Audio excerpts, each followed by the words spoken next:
Have you ever been invited to a party and you realize like you weren't going to know many people there? And so then you like dreaded all the way going up to the event, or you talk yourself out of it so you don't go because it's scary to put yourself out there in a situation that like, what if I don't like them? What if they don't like me? And it feels stressful. Well, I don't want you to feel that way about hanging out in this community, mama. So I am hosting an open house and I want you to come and meet all the mamas so that you know what kind of people we are. P.S. We're great. And that you feel comfortable joining in this community. Because if you are thinking about joining Successful Mama meetups or thinking about joining the retreat, I want you to know that these are your people. And what better way to do that than to actually meet the people?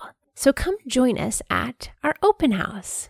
We are hosting an open house in Successful Mama meetups on July 26th at both of the meetings. So we have 2 meetings. You can come to either one and come meet the moms, hang out, see what it's like. Pretty much all the moms who are going on the retreat so far are also part of Successful Mama meetups. So you'll get the feel for like, who are these people? What's the vibe? Do I want to hang out with them? Yes, you do. It's going to be so fun. So come hang out with us.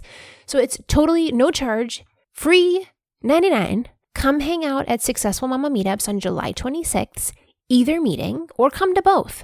That's totally cool too. Our meetings are twice on Wednesdays if you're on this side of the earth that I'm on. They're at 12:30 Eastern and 9 p.m. Eastern. Or if you're on the other side of the world, then the second meeting actually is your Thursday morning. So if you're in Asia or Australia, it's actually going to be July 27th on Thursday morning. Go over to my website at patriciasung.com/open house. It's all one word, OPENHOUSE. And sign up for the link so that you get the Zoom link for either of the meetings. Remember, this is all virtual, so anybody can come anywhere in the world. See what time it is on your time zone and come join us for either one or both of the meetings. For the first 30 minutes, we hang out and get stuff done. So I have help there for like how to plan your week. Or if you just like, I just need to get some stuff done and the body doubling helps, do that. Like there's no wrong way to show up and do stuff at Successful Mama meetups. Did you get something done? Great. That's what we're here for. Okay. So that's the first 30 minutes. And then the second 30 minutes is social time where we hang out and we make it fun. You actually want to show up to the body doubling because you get to hang out with your friends and meet people who understand how your brain works and you feel at home. So come join us July 26th at either or both of the meetings. Sign up at patriciasung.com/open house. And I can't wait to see your face. And if you are listening to this after July 26th, still go over to that link and see when the next one is. I think I'm going to do this again. I'll see you then. Okay, on to the episode. Are you overwhelmed by motherhood and barely keeping your head above water? Are you confused and frustrated by how all the other moms make it look so easy? You can't figure out how to manage the chaos in your mind, your home, or your family. I get you, mama. Parenting with ADHD is hard. Here is your permission slip to let go of the Pinterest-worthy visions of organization and structure fit for everyone else. Let's do life like our brains do life. Creatively, lovingly, and with all our might. When we embrace who we are and how our brains work, we can figure out how to live our lives successfully and, in turn, lead our families well. At the end of the day, we just want to be good moms. But, spoiler alert, you are already a great mom. ADHD does not mean you're doomed to be a hot mess, mama. You can rewrite your story from shame spiral to success story. And I'll be right here beside you to cheer you on. Welcome to Motherhood in ADHD. Hey there, Successful Mama. It's your friend, Patricia Sung.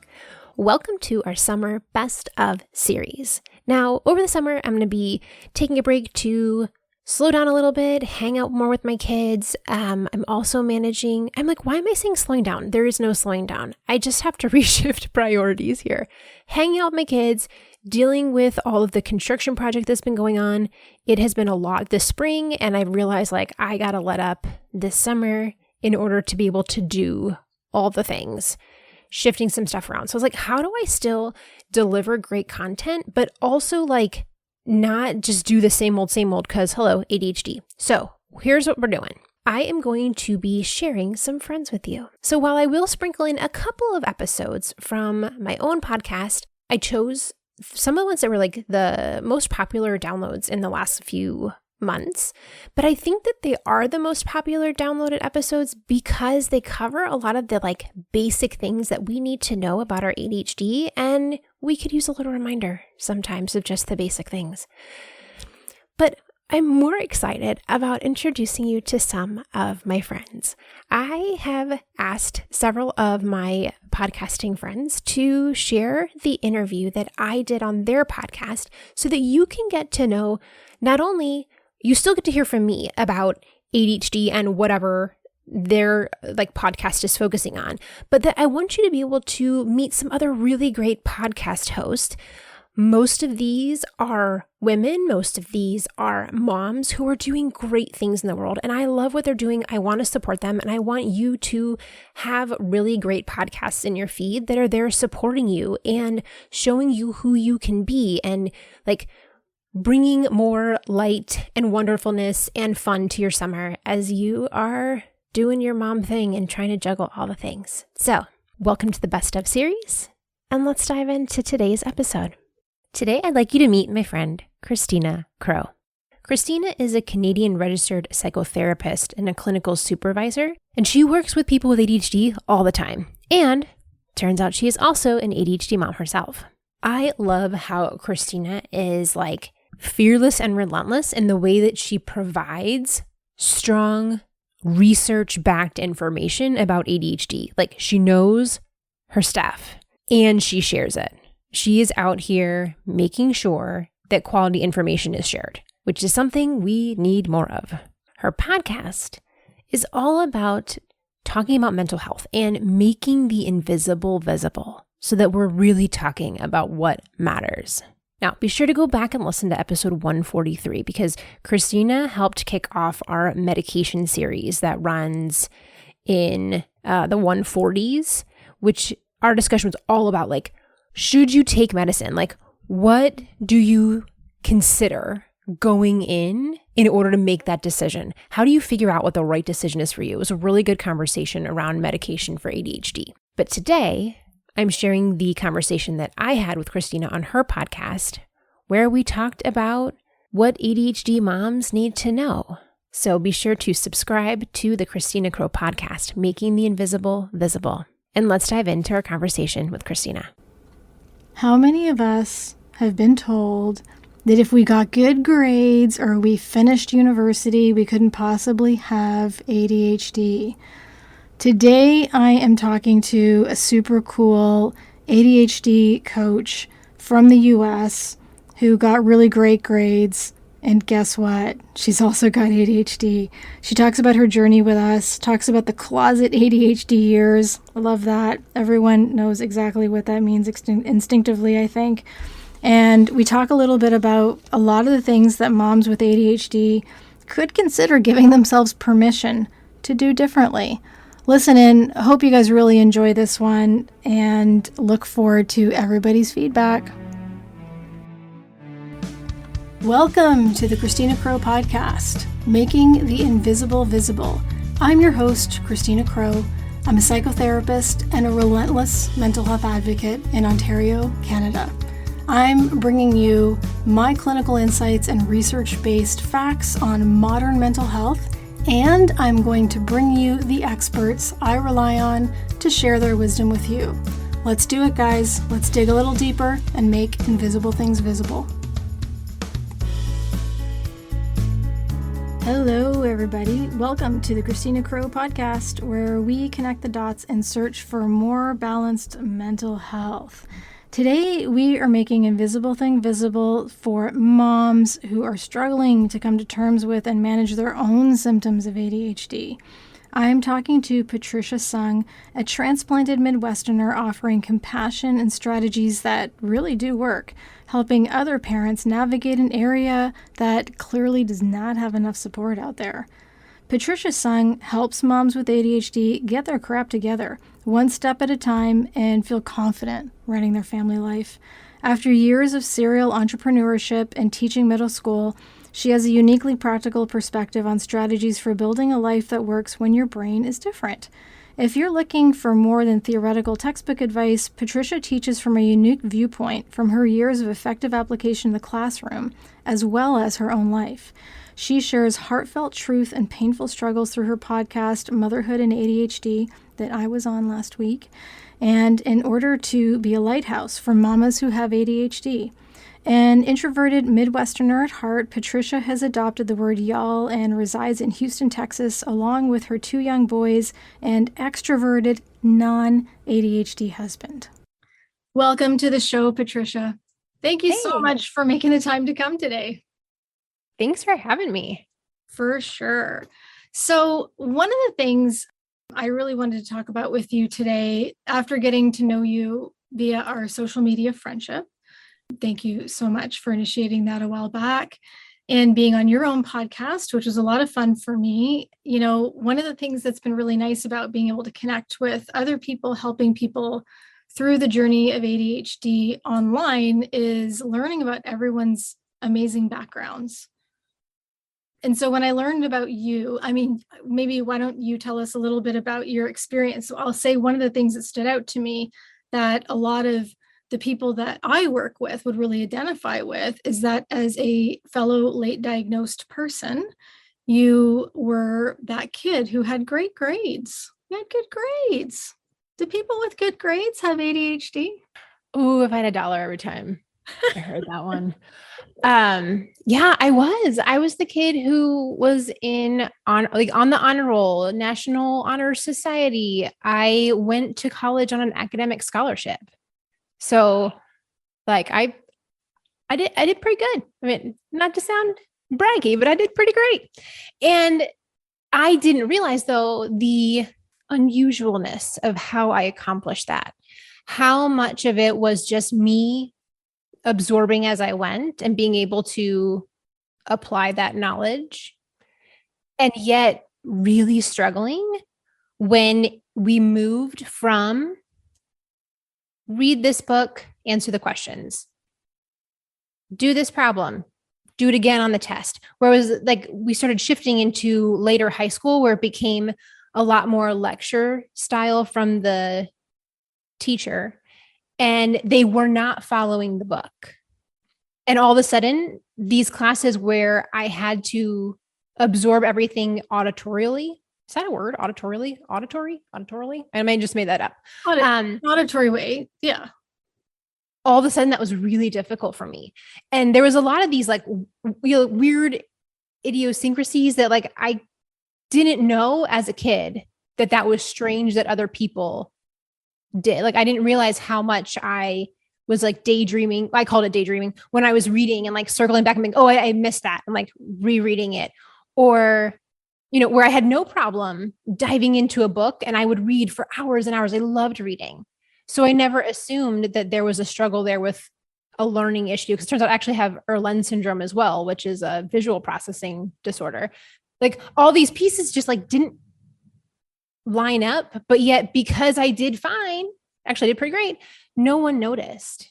And then when I got to college is when it just all fell apart.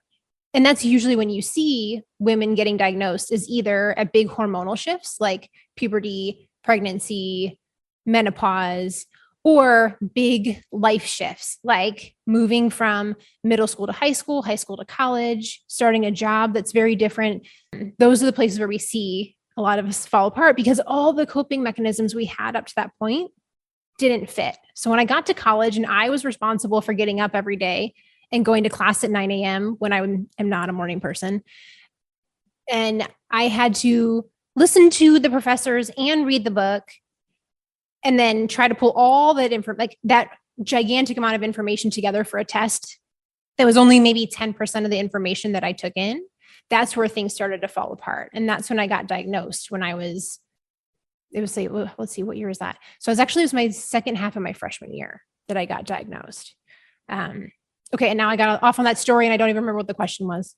No, you answered that kind of perfectly. And I think there's probably a lot of people listening that are saying, oh my gosh, you know, there's a couple of things that you said that I kind of want to circle back to.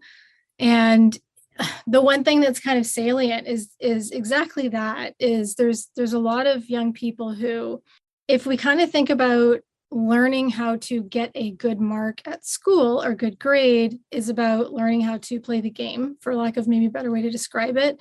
There's a rubric, there's a syllabus, we know exactly, we figure out pretty quick, especially us girls and women, how we're socialized, what the person wants who will evaluate us, whether it's your teacher or the guys or your girlfriends or all the other people. That's kind of really how, women are socialized. So we can do that. When you have to decide what's important, synthesize a ton of information, prioritize what will probably be on the test versus the other things that won't be on the test that are interesting to you, like that's those rabbit holes that we go down. And then it takes our focus off of the main things, or just how hard it is to figure out what the main thing might be. Those are all those like executive dysfunction pieces that really go hand in hand with ADHD. And when you're really bright and kind of a driven, high achieving person as well, whatever is driving that, whether it's like high intelligence or, some people it's perfectionism, all kinds of other things. It could be standards from home, all that stuff. You can go a really long way and be completely under the radar, because that seems to be the measurement of whether your kid's okay, is if their grades are okay. People often will say, well, they're doing well in school, so they must be fine. And I don't know when that 1 and 1 started equaling 2, but it doesn't equal 2 very often, right? The other thing I want to say is, so you're in the United States and I'm in Canada, and in Ontario specifically here. And what I notice is, our elementary school system is actually fairly supportive. So kids who can kind of fly under the radar and get by, excuse me, and especially girls, because they're not the ones causing problems for their teachers, right? They're the daydreamy ones. So the teacher might not actually know how focused that girl might be in class, but she's certainly not causing the teacher a problem. But the high school hasn't changed since we were in high school here. So it's like, the wheels fall off in the 9th grade, grade 9. We say grade 9 here. We say the grade before the number here. And that's when everyone's like, girls will start to suddenly feel like, oh, like people are talking about me, or, oh, that girl looked at me and she must be thinking something about me. And the second guessing comes in. And I couldn't pay attention in class, and there's so much going on and I'm really overwhelmed. But the supports that they relied on a lot involuntarily slip away. And even at home, like if parents were even more supportive at home, because your kid was younger, and in high school, there is an expectation that you will self-advocate, that you will start to figure it out, that you will start to take care of yourself. And then when the kids really kind of feel like they're kind of drowning under the pressure of that, of course, then the anxiety creeps in, then the sadness creeps in, then, there's bullying stuff that creeps in and problems with social friendships. So we can start to see how this starts to progress in young women. And if you previously got a lot of identity from getting good grades, and that made you feel good, because that meant you were okay, then it makes sense then that would be the thing that you would put all of your energy into focusing on. And that would be the thing that would become most important. And so there's an inordinate amount of pressure on yourself to perform, because that is now your only signal that you're okay. So I see lots of women who come to me as adults, and we talk about the whole question about your report cards. I think sometimes is more about teacher comments than the actual grades. But the thing about grades I'm interested in, so I'm not a diagnostician, to be clear, but I do assess and recommend people to go for diagnosis. So the thing that I'm interested in, because some people will say, well, I had like a B+ average, I was doing okay. And I'm like, I don't care about your average. I want to know the point spread. I want you to tell me the marks that you got that were really great, but I want to hear about the couple that were like total dumpster fires. What happened there? I want that story. Why'd you pick that class? Well, and the randomness of those things is always like a bit of an ADHD indicator. If something terrible happened in your life, you lost a grandparent, something really awful happened, then that explains it away. Then I'm less concerned. You know what I mean? So the context around these things always matter. Yeah, it's funny that you say that, because like I was on honor roll and I had an academic scholarship, but when you look at my, like actually dig into the grades and you look at my midterm test scores, it would be like C plus D, because getting into that test and trying to recall all the stuff was really difficult. But I had A's everywhere else. So it averaged out to be okay, because that test only counted for like 5% of your grade or something, and 10%.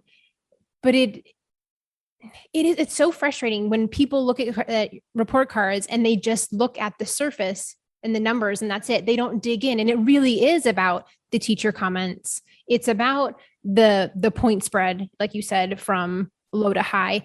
And most people will just look and be like, oh, well, you had A's and B's. But everybody's a bad class every now and then, right? Right.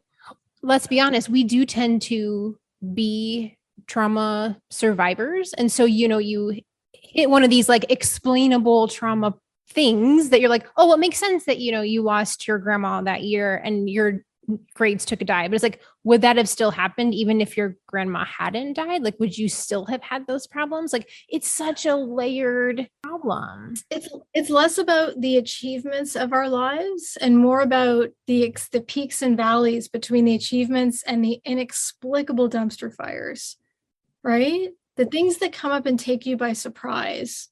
And you're just kind of like, how did I get here, man? Like when you were in that moment on the bathroom floor, this does not make sense. That's when it's kind of like, oh, let's talk about, that's a great question. How did you get here? Right. The oxymoron of it, of where we are sitting at both ends of the spectrum at the same time.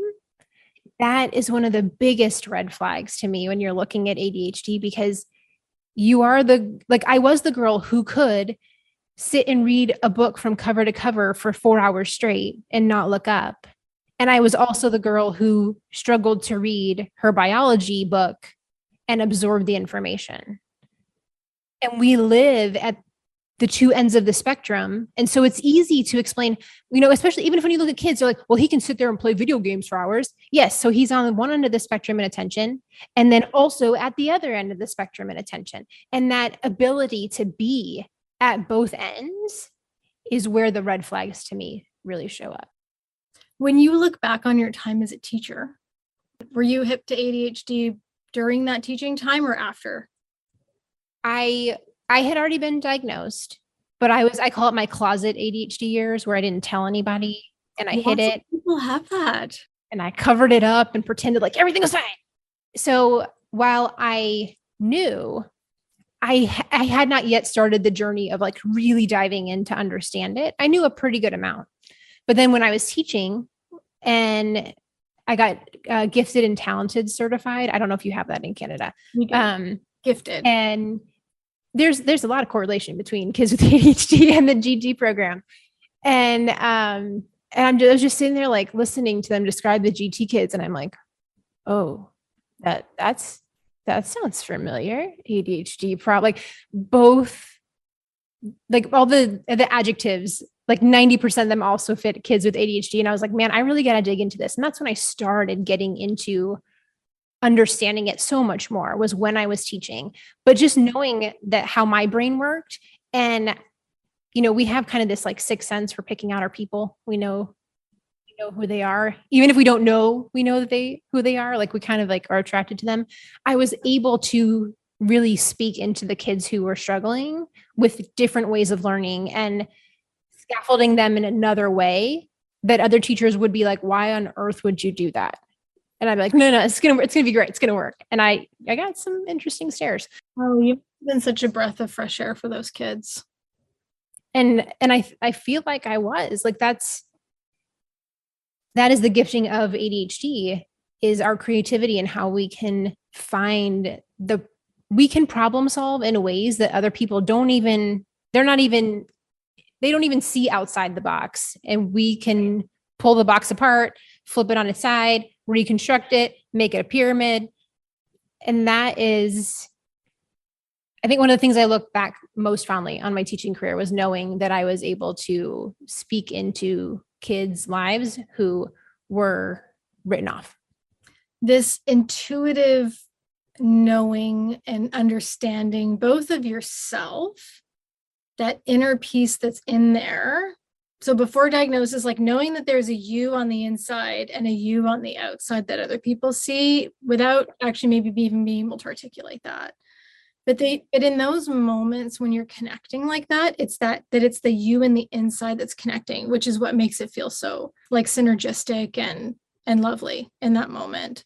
So knowing, it's nice to think that you can look back over your life if you're grappling with an adult diagnosis and looking back, because it's really easy just to look at all the bad stuff, and diagnosis makes it so, because they dredge up all the bad stuff that we conveniently forget. Like part of the protective factor I say often is when I'm like mad about something, I often forget why I was mad in the first place. The feeling lingers with me, but the logic intellectually and cognitively totally escapes me after a period of time, which is protective in the sense that I can kind of just get on with it and get on to the next thing that I'm interested in. But this piece that you can look back and remember all the good things too. And the moments where ADHD probably saved your butt a lot. And we forget that, right? And so I really appreciate the medication awareness and the taking medication stuff that you do, because one of the things that I like to say to people is that when you make a decision to take medication, a lot of parents are afraid of giving medication to their kids because they think it's going to somehow change their personality. My kid's like this quirky, weird, funny kind of kid. I don't like, they're unique. I don't really want to change that. I'm like, it won't. It doesn't change who you are. But and the minute it does, you need to like throw up a red flag and get some help, because the minute that happens, that's the problem. Yeah. But what it's meant to do is like reveal more of who you are, because what it's going to do is treat things that are symptomatic. So if it's treating something that's symptomatic, that wasn't your personality. That was something that was getting into trouble ultimately. So we want to treat that stuff so that you're free to kind of figure out what's underneath it all. And that unfolding, that peeling back the layers of that onion when you get to work with adults long term is such a wonderful privilege to be able to watch that unfold in people. I love it. It's incredible, the transformations that some people make over time. It's really a beautiful thing. What are the things that you see in the people that you work with? Because there's all these different, ADHD is so different in different presentations and people. And so in my mind, sometimes I have all these like pockets of people and the way it affects them in different ways. And then it helps me kind of figure out, okay, like where am I going to start from? And then I adapt everything according to the person that's right in front of me. And, you fall into this, I think, kind of like this pattern of high performing person and driven by lots of different things. And that's a different approach than some other issues that some people have had. So what are some of the big problems that people come to you with that you end up helping with over time?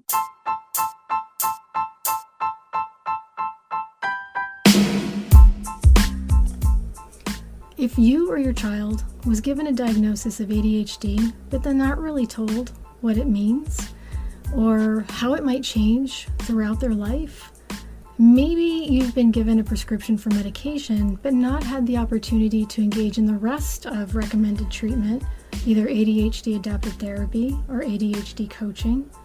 Maybe you've known since you were a kid that you have ADHD, but the early attempts at treatment didn't go so well. Maybe you're a parent who's worried about making the right choices for your kid regarding medication. If there's gaps in the information that you think you were supposed to have gotten, then this is the course for you. DIY ADHD is a self-paced online course created by yours truly, Christina Crowe, a registered psychotherapist in Ontario, Canada. You'll get all of the foundational information to fill in all the knowledge gaps you might not even know you have. Reclaim your life. Click the link in the show notes to learn more about this resource, decide whether or not it's for you, and if you move forward, use the promo code CCPodcast for 15% off.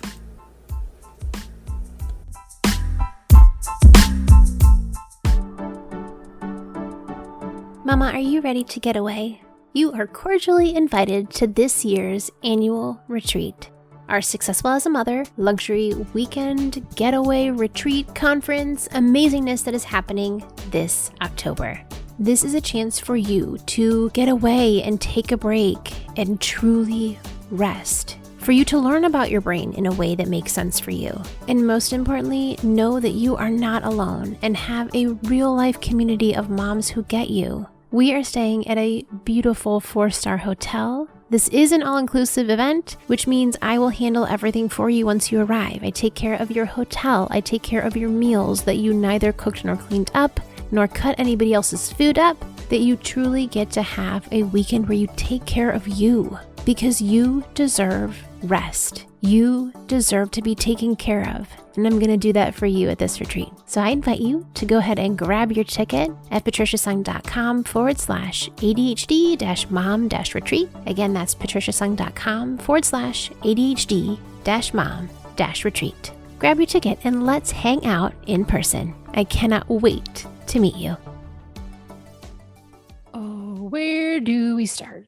I was like, we have so many problems. You focus on moms. I mean, your whole I thing do. is about helping moms. So I specifically work with moms because because honestly, I thought I was always going to work with kids because I was a teacher. That makes sense, right? But I found that working with moms, I'm now like helping the entire family, because when mom is well and when mom has skills, she's teaching those to her family. And I feel like that's where I can make the most impact in where we are now and for generations, is to get the moms set up. So where I see us struggling the most is, one, all the other diagnoses that come along with ADHD. So usually before you got into a diagnosis of ADHD, there's been some kind of like anxiety or depression or postpartum anxiety, depression, or chronic fatigue or bipolar that comes with the PMDD. It's like all those other pieces have been treated first or ignored first, either one. And that means that people feel very unsuccessful because they've been doing all these things for their problems and not getting as far as they quote unquote should. Well said, Patricia. That is really well said. So they're coming to, because we find that too. Bravo. That's going to be a piece I'm going to highlight. You know, with private psychotherapy, I am not the first person people are telling these problems to. You know, in some way or another, people have voiced the conflicts and the challenges in their life, like the repetitive ones that come up time and time again, to their family doctor, to their best friend, to their partner, to their hairdresser, to their mom, to their siblings for a long time. Yep. And everyone says, well, you look fine.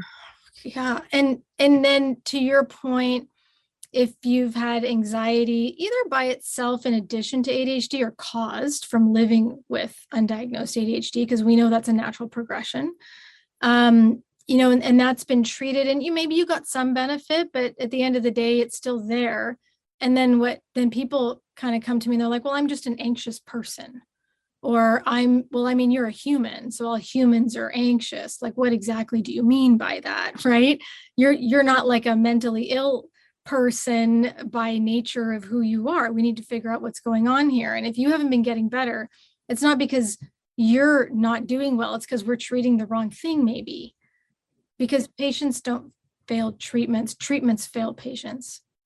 It's really important for anyone out there that's been struggling for a long time to consider the idea that it's actually not them. We've been looking under the wrong rock, or we haven't found the right rock to look underneath. Yeah, right.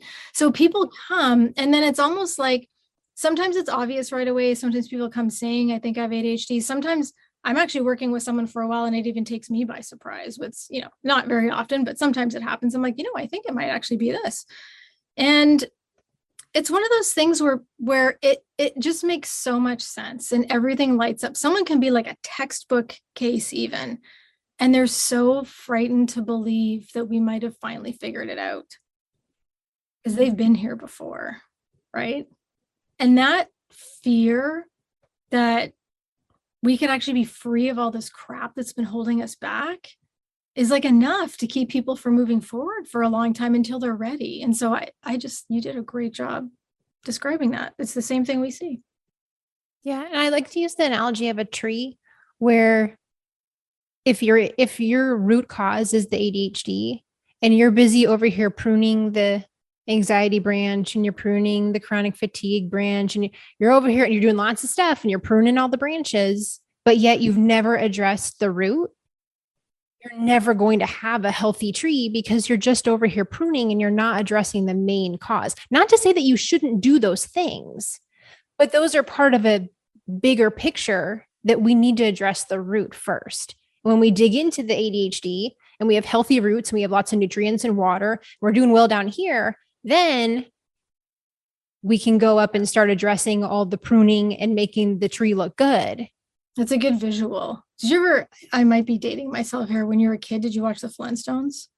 Yes. So, you know, like actually, I would say I'm probably not that much younger than you. Well, when Fred's in the car and there's no, for all of the people who are younger, who are like, who are the Flintstones? They're like the Stone Age family. And the funny thing is that they had these stone cars they put together with no bottom, obviously, because there's no engines back then and the wheels were squares. So like Fred's little feet and Barney's little feet were running, and that's how they made the car go. And that's what it's like to be a mom with ADHD. It's like, if you just look at the highway, all the cars are going at the same pace. But when you look closely at Fred's and Barney's car, their feet are running so fast under the surface to just keep up with everybody else who happens to be in a regular car with gas. You know? Or a Tesla. Yeah. And you're over here pedaling with your toes. Yeah. And so it just becomes this thing, is like, you're used to just going and maybe wondering, is it supposed to be this exhausting? Is it supposed to be this hard to just like function? Why is it this hard? Is it really supposed to be this hard? You know what I mean? Some stuff is just really hard. The pandemic, obviously, and pandemic fatigue and all of the things that have come with the past couple of years, of course, make it all harder. So we're not talking about things that you might have felt just in the past 2 years. Like, this is lifelong stuff we trace back, and it wasn't always there. Sometimes it's there, sometimes it's not. And the variance is usually the external stressors in your life. So at a time in your life when a lot of external things were controlled for, and you didn't have a lot on your plate, and other people were helping you out and you had a routine, you wouldn't be as symptomatic. But when all of those things go away, you become much more symptomatic. So, you know, I find, for example, kids who have a parent that was a teacher, they flew under the radar because their teacher parent was very structured at home. Can't help but be structured at home when you're trained as a teacher, right?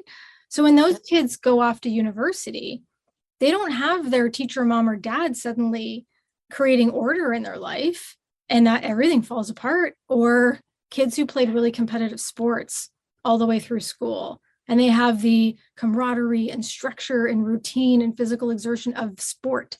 And when they stop playing sports, like, there's interesting studies that show that ADHD is overrepresented in Olympic and elite athletes. And then it gets revealed when they come out of whatever level of competitive sport that is. You know, it's very interesting. Well, I find it fascinating, and I haven't really dug into this yet. I'm like, this is one of my like rabbit holes that I'm like, just waiting there, lurking. I'm going to get there at some point.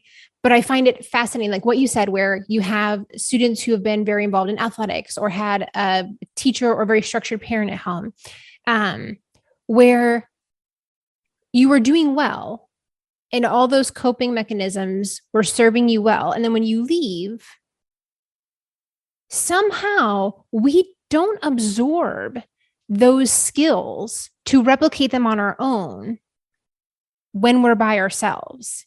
And it's one of those things I'm like, I really want to like sit and just like pull this apart, because I'm like, I know there's going to be some good stuff when I like untangle this, but it like, that's how I was. I'm just fascinated by like, I did so well when I had all that support. And yet somehow, even though I had all of this support modeled, I hadn't taken it on and learned how to execute it myself. So that when I showed up in college, I didn't know how to create those systems. You didn't need to learn myself. It was being done for you. Everything was done for me. But you would think that in seeing all that, we would know what to do, but we don't. Oh, we know what to do. We don't have practice in the execution of it, it's a different feat of cognitive function. We know, people with ADHD know all the things to do. That's why they feel so bad about themselves. If they didn't know, we wouldn't have a problem. Yeah. Well, but when you're watching someone else, when you're upset about it, that you can't. Yeah. And when you're watching someone else do it so effortlessly, and then you are like, but how do I do it with the way that I think? And you don't realize that you need to do it in a different way for your brain. Like, this is where we have that disconnect between, I feel like I should know what I should do because everyone showed me what to do. But yet somehow when I got to do it myself, it's the consistency piece, right? The consistency. Because whether it's effortless or not for the other person, because like I always think of like keeping a consistent exercise routine is the last thing on my to-do list. I do not know how people do something like go to the gym 4 times a week for like years, right? Because I can do that like nobody's business for like 4 months. And then I will not go for 6 years. Yeah, there's definitely a time clock. Consistency of it. It's just so to me, the effortless piece comes in with like, you can just keep doing it. Like, you don't need to stop and do something else because you got bored and like balance it or jiggle it. You don't get overwhelmed with something. Like, it's all of that stuff. On that note, for any of the moms who have ADHD that are listening, who are struggling to keep up, who maybe have just found out, or they're just unpacking it. Because to me, unpacking this diagnosis is like a 2 to 3 year journey. Like, it's not something that happens in a couple of weeks or 6 months or even, because it means something different to every new level that you get to of understanding you both yourself and what ADHD really means. What do moms with ADHD need to do differently in your experience, or give themselves permission to do differently? Maybe. I think that, like, I was thinking back to your earlier question of like, what else do I see? Like, this is the other big red flag I see, is that we are so overwhelmed and so burnt out that we want to do something different, but we don't even know where to start. And you hit that like freeze mode of, I don't know what to do now. And we just like we're frozen. We don't know what to do. And for me, it's a 3-step process. Is that one is learn about your brain, learn about ADHD by itself, but then also how your ADHD shows up, because everyone's ADHD is different. It's kind of like when you ask an Italian grandma how you make the pasta sauce. Yes, 10 grandmas are going to all tell you need tomatoes, but then they're going to give you a whole bunch of different recipes. They all turn out as pasta sauce, but they're all very different. And that's how your ADHD is going to show up for you. Very different, with a lot of the same themes as the person next to you. So you can't learn everything by knowing one person with ADHD. So that's step one, is really understanding how your brain works. The second one is taking care of yourself. You got to put on your oxygen mask first, like they tell you in the airplane. And you have to be in a healthier state. Maybe being in a healthy state sounds like too big of a stretch, but in a healthier state, because when you take care of yourself, then you can have the capacity for taking care of other people, which as moms, we're like, that's not even possible. What? Huh? But it's a vital part of the process. And then the third part is asking for help and getting support, because the way that we're going to do things is different than how everyone else is going to do them. And we're going to need our village there with us. And whether that is the village that we were born with, whether we find those friends, whether we have to pay for a village, whatever it is that we need to do to create the support and the help that we need, we can't do it by ourselves, because like you said, we know what to do, but we don't know how to get there. And like, that's the whole reason I started teaching courses, because like, I just started the podcast as a hobby. I wasn't ever planning on making this into a business. I did not foresee this plan coming at all, where I watched all these moms who were like, okay, like I get this now, but like, what do I do? What do we do now? And that's where like the whole process of teaching moms like how to use their calendar, how do you actually prioritize things? Because our brain doesn't do that for us automatically. How do we figure out a rhythm, like a daily routine that makes sense for ourselves, that we're not going to get bored of 3 weeks later, and makes sense for our family, but like, oh, look, my kid is in a new stage. Now it's got to be different. I got to adjust it. Learning all those skills to fit how we function is a skill set that can be learned. but not if you're on Pinterest Googling chore charts. That's not where you're going to find the information you need. I love Pinterest, don't get me wrong. But I shouldn't get on my sticker chart soapbox here. There's a role for all of that stuff, but it's got to be rolled out and executed in a totally different way because family life has to shift, right? So we stop doing things the way our friends are doing them and the neighbors have done them and our cousins and our aunts are doing them. We have to start doing them the way that makes sense for us and give ourselves permission to make new rules that make sense for our family. It's a really big thing. One of the things that you hit on that also, I think myself and all of my colleagues up here run into that's really common is while we know we should ask for help and we know that it's normal to ask for help and we know that everyone's telling us we should ask for help, it's really hard to ask for help. And what does that sound like, especially if that is the one thing we're very unpracticed at doing because our whole lives, maybe we would have figured this out as kids if someone actually helped us. But a lot of us weren't helped as kids. And then if you're in that high performing group, you didn't seem like you needed help. So nobody thought, check. You seemed fine. So I didn't really think you needed help. You know, you were fine. People will even go so far as to say they'll override your own internal experience and tell you that you were fine, you know, even though you knew very well you weren't fine because nobody asked. And so a lot of us were left to our own, you know, to fend for ourselves, to figure things out for ourselves. You know, on the one hand, there's resilience that came from that. And a lot of us are pretty wily and a lot of us can figure things out. There's lots of jokes about Gen X and the feral generation on, you know, on TikTok, right? Those kids make fun of us. I shouldn't say us, me, I'm a Gen Xer. But yeah, we are kind of a feral generation and figure things out. But, you know, that's why we also need a ton of therapy, you know, at this stage of the game, because, you know, we should have asked for help a lot sooner, you know? How do you work through that with people, or do you? Well, I mean, if they're talking to me, they've started at least some part of asking for help. And I mean, this is something that I personally am still working through because, you know, we touched a little bit of this, like when we did our Instagram live, is that we've had this whole life where people told us a different perception of what we perceived. And so we started to think that our perception was wrong. And I see that as a pretty big theme within women with ADHD is that we just doubt ourselves. We don't trust our own gut, even though our gut is actually spectacularly accurate. We've learned to ignore it or think it's not right. And part of that process is not asking for help because we were supposed to be fine. So you don't need for help. So this is a skill that we have to practice, and like being okay with being bad at it before we get good at it. So in a very practical sense, one of the things we talk about is like in my time management course is we look at, okay, what are all the things that you do? Of all the things you do, what are the things that you really hate doing? Can you give those jobs to somebody else? Can you teach your kids how to unload the dishwasher if you hate unloading the dishwasher? Can you trade responsibilities with your partner so that there are more things that each of you like to do? Because a lot of times we just like somehow like accumulate responsibilities and there's never been a discussion about who does what. It's just all of a sudden you're doing a lot of things you didn't realize how you ended up doing them.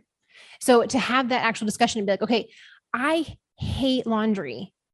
Does this really have to be my job? Can someone else in the family take it? Can we pay for a laundry service? Can we like come up with a new system? When you actually look at the things that you're doing, what you don't enjoy or are terrible at, and then start to figure out where are the ways where I can get this thing off my plate. That's a great starting point because for a lot of us moms, we don't even realize how many things we are doing.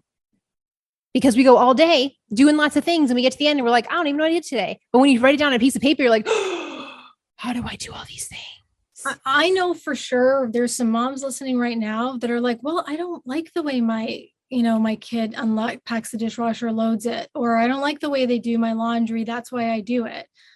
And I would just submit for evidence that if you're kind of hanging on to really rigid ways of doing things that put a lot of extra things on your plate, you know what I'm going to say here, right? Like, you're not doing yourself any favors. However, if you have ADHD, that is actually a symptom of executive dysfunction in the section that we talk about black and white thinking or rigid, concrete, inflexible thinking.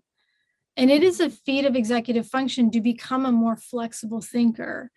So starting to consider, Patricia, just in the way you described it, what if, and maybe, and can I, and perhaps, and just being able to think about things in a different way and allowing yourself some space to just consider things differently. Like, sometimes I don't ask people to do anything. I'm like, I just want to be able to talk about it.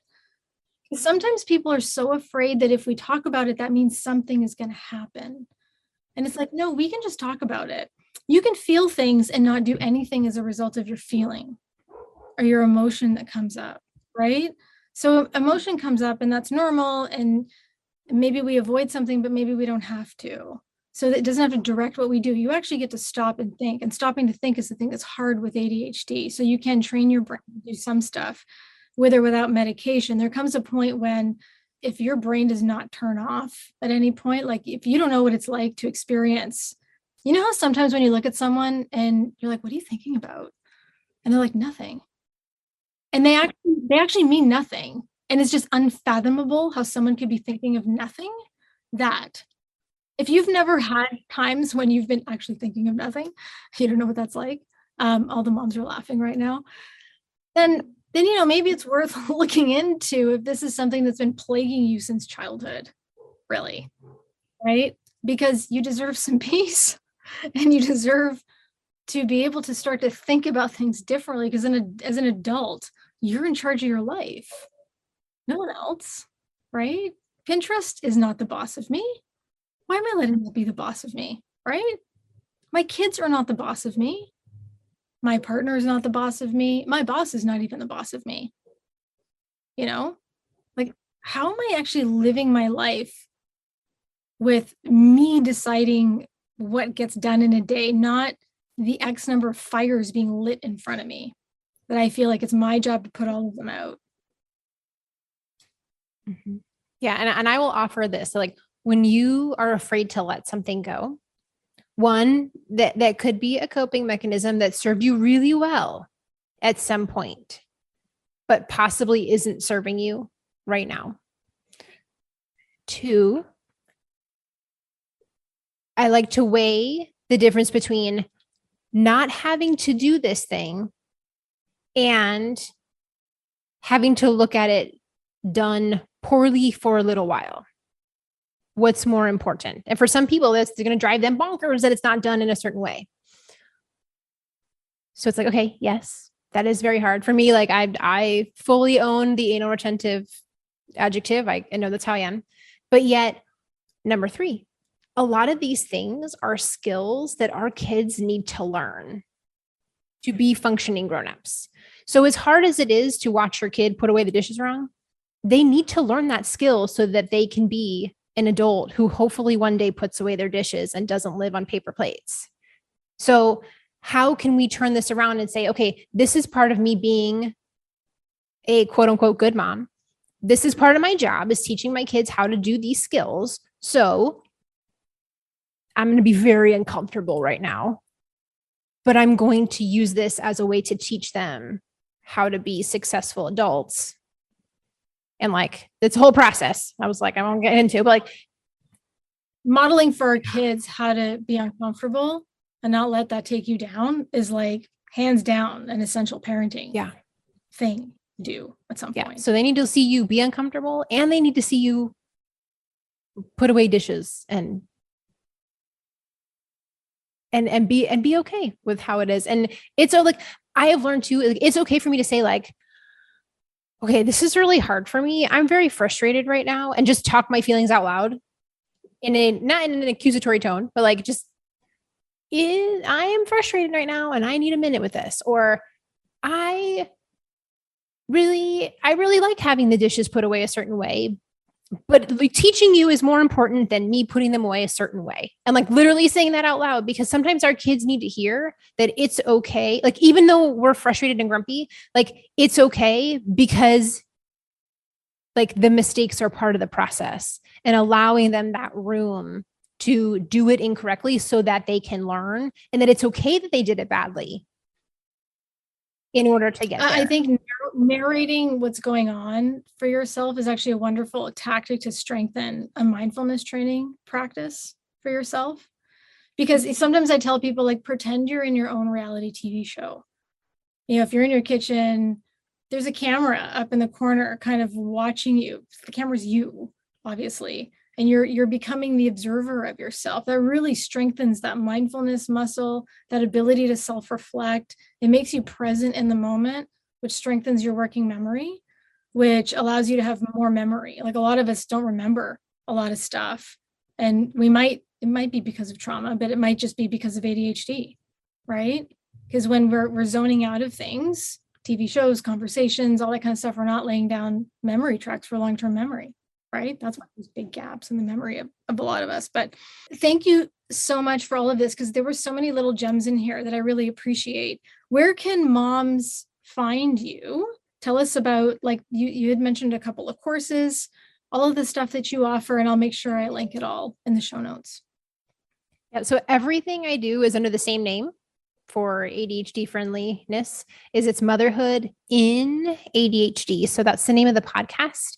I say Christina was episode 143, I think. So there's a ton of content there to binge and learn about your brain and figure out how it works, and strategies and encouragement. The same thing, like my Facebook group is named that. So if you are a Facebooker and you want to find your people, they are a beautiful community of women that are supportive.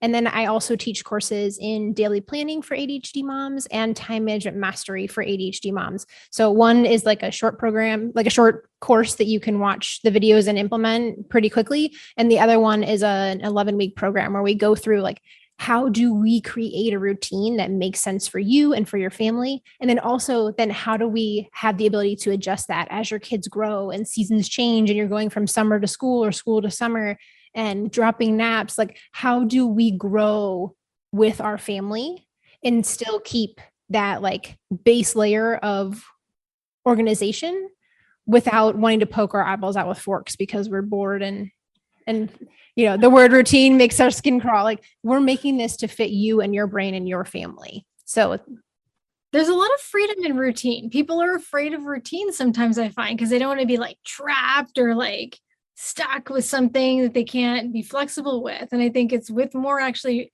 it's less specific routine and a rhythm of life that's really predictable for you and for your kids. And the more there is a predictable rhythm of life that can adjust for different stages of development for your whole family, the more you actually have a lot more freedom to have the times, because we build in all the downtime you need. We build in the fun. Because a lot of the high moms are not the fun moms. Like, I'm not a fun mom. I wish I was. It was actually a New Year's resolution of mine at one point. Literally wrote down, be a more fun mom. Can you imagine? No, I mean, I'm the same way. Of a lot of us who were the high achieving perfectionist kind of types, like, we have trampled down that fun side of us because we didn't know how to do both. Because we are people, like we talked about, like, we're people of both ends of the spectrum. And so we either know how to be super structured and consistent, I hate that word, consistent, and we're doing all the things and we're following all the rules, or we're footloose, fancy free, and fun. And we feel like we can't like find a balance between the two. And there's a middle ground that we can find. But yes, the more structure you have, it actually creates the freedom there, because you're not stressed about the laundry that didn't get done because soccer's tomorrow and you have to have the uniform for the championship game. Like, all that stuff just weighs on you. So the more that you can create automation and ease around the things that have to get done as a mom, the more that you have space to be like, you know what, we are going to go just randomly craft store and buy a thing to make a volcano today because I know that I can, and I don't feel guilty or stressed about it. And I'm not up till 3 a.m. washing the soccer uniform. Maybe that's what we do on Thursday afternoons. Like, you know what I mean? Like maybe Thursday afternoons is our free time to go explore the town or the city and go tootle around in the dollar store or the craft store or whatever, because that's actually built into a rhythm of life for us. So we don't have to wait until we hit the wall and we're exhausted and we're starved for that kind of creative play, free space, because it's actually built into our life to have that time. Yeah. Because when we like purposefully try to be so on point because we feel like everything's out of control and we try to like put a tight rein on everything, that's actually where things start to fall apart, because then the fun side of our brain is gasping for air. And then that's how we end up on this like rabbit hole and end up guilt tripping ourselves into getting off track because we didn't create space for that. Yeah. And then life happens and throws something extra onto our plate that makes us drop the whole plate. And then we hit the wall in the overwhelm, which I think we both talk about in our respective content that both of us share. We both talk about a lot of the same things. So that's really neat to see that. Yeah. And we also plan for those emergencies, because as much as we want life to be this like ideal day where everyone eats home cooked meals and, unicorns fly by and all the glorious things happen and no one throws up, like that's not realistic as a mom. So we also know, like we talk about, how do you have your like basic plan for like when the doo-doo hits the fan? If all of a sudden you did end up at the craft store buying volcano supplies on Tuesday, okay, we know how to rearrange things so that everything still gets done. It's like we're building things to fit your brain instead of trying to shove your brain into the chore chart with the stickers. So, okay. Thank you so much for being here. I want to ask you one last thing. Of course. For you, and it'll be a personal question, I guess. So for you, when you look back over the whole journey that you've experienced, what do you think has been the biggest gift about yourself that you've kind of learned that maybe you didn't know before diagnosis? I think in what I've learned in the last 40 years is that I was made this way for a reason. Like I'm not broken. You're not broken. You are worthy of support. You deserve to be happy in your life the way that you are. And that when we lean in to who we are, there's so much beauty in how we can create a life that makes sense for us and use all of our strengths to make the world a better place. And it is possible. It is possible to have a life that you love with ADHD when you have the support there to do it. I love that. Thank you so much for sharing that. You are so welcome. It's wonderful. I also realized in all my yammering, I don't think I actually said the website, which is motherhoodandadhd.com. I said a lot of stuff. Don't think I actually told people where to go. I think you might have said. Anyway, I'll link it. I'll link it for sure. So all your information will be there. Thanks. That's it. That's the beauty of talking with people with ADHD when you're like, I'm not sure if I said this. And they're like, I'm not sure either. Yeah. We'll make sure it happens. Yeah, absolutely.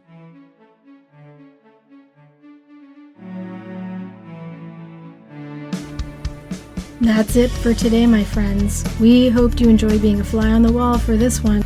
Leave me some messages through the page, on Anchor, if you have any questions that you want follow up on, and please check the show notes for all the relevant links that we did discuss today. If you like the show, please like and share it. Share it in your social media, tag us, Dig a Little Deeper Therapy, and that kind of lets us know that we should keep doing this, and it will help the podcast show up in all the places that you do listen to podcasts. Until next time.